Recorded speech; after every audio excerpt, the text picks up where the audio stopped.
Shell says it will stop buying Russian oil, natural gas. Shell says it will stop buying Russian oil as international companies come under increasing to sever ties with the country after its invasion of Ukraine. 326. London. Shell said Tuesday that it will stop buying Russian oil after Ukrainian officials criticized the energy giant for buying a shipment of crude from Moscow and demanded that all multinational companies sever ties with Russia over the war. The move came hours before the US and British governments banned Russian oil imports.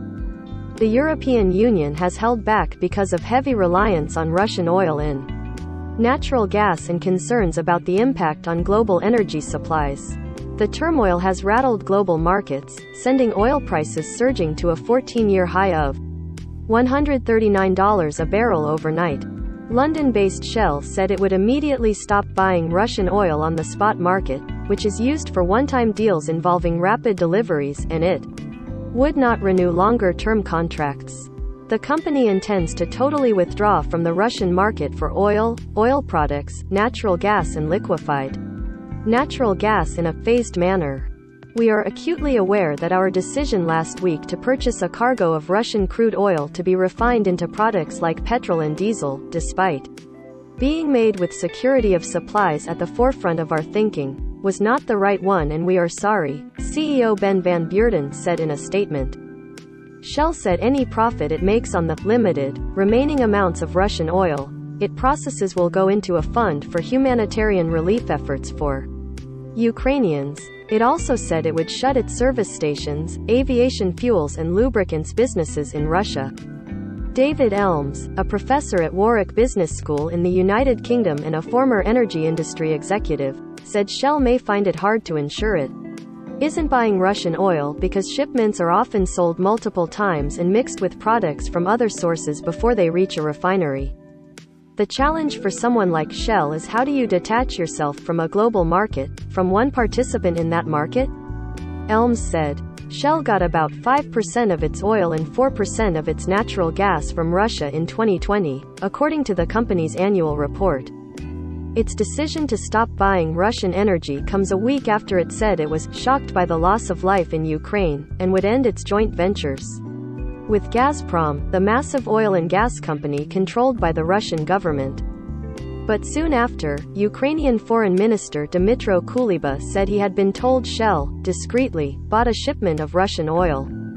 He put the news on Twitter, forcing Shell to explain its decision. One question to Shell: doesn't Russian oil smell like Ukrainian blood for you?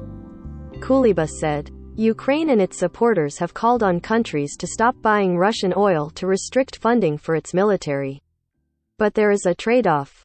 Russia is the world's second biggest oil producer, so it could have major effects on consumers already facing higher prices for everything from food to electricity bills.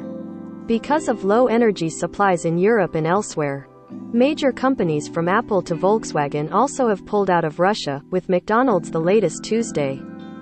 A month ago, oil was selling for about $90 a barrel.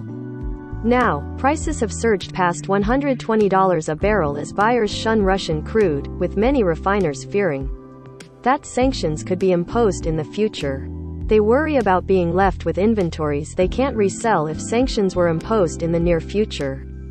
Van Beurden said Shell's actions until now have been guided by discussions with various governments about the need to reduce Western reliance on Russian oil and gas, while maintaining energy supplies for business and consumers. The company made the decision to stop buying Russian energy after receiving new government guidance, he said. European Union officials unveiled proposals Tuesday to slash reliance on Russian natural gas by 2/3 by the end of the year, including by purchasing natural gas from other suppliers. These societal challenges highlight the dilemma between putting pressure on the Russian government over its atrocities in Ukraine and ensuring stable, secure energy supplies across Europe, Van Beurden said. But ultimately, it is for governments to decide on the incredibly difficult trade-offs that must be made during the war in Ukraine.